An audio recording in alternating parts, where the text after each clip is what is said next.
ధర్మరాజు యుధిష్ఠిరుడు ఎందుకు అబద్ధం చెప్పాడు మీకు తెలుసా? మహాభారతంలో అందరికంటే సత్యవంతుడు యుధిష్ఠిరుడు. అబద్ధం చెప్పని రాజు, ధర్మానికి ప్రతీక. కాని కురుక్షేత్ర యుద్ధంలో ఒకరోజు అతడు అబద్ధం చెప్పాడు. ఎందుకు? ద్రోణాచార్యుడు యుద్ధభూమిలో అజేయుడు. ఎవరూ అతన్ని ఓడించలేకపోయారు. అతని బలహీనత ఒక్కటే, అతని కుమారుడు అశ్వత్థామ. కృష్ణుడు ఒక యుక్తి ఆలోచించాడు. భీముడు ఒక ఏనుగును చంపి దాని పేరు అశ్వత్థామ అని చెప్పాడు.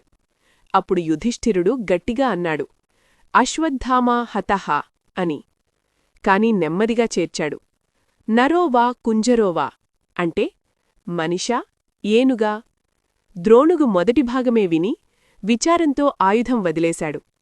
అదే అతని మరణానికి కారణమైంది. అయితే ఇది అబద్ధమా లేక ధర్మం కోసం చేసిన త్యాగమా? ఆ క్షణం నుంచి యుధిష్ఠిరుని రథం నేలకి తగిలింది అని చెబుతారు. అంటే అతని పరిపూర్ణ సత్యనిష్టలో ఒక చీలిక వచ్చింది. ధర్మం కోసం చేసిన అబద్ధం కూడా మనసులో ఒక గాయం వదిలేస్తుంది.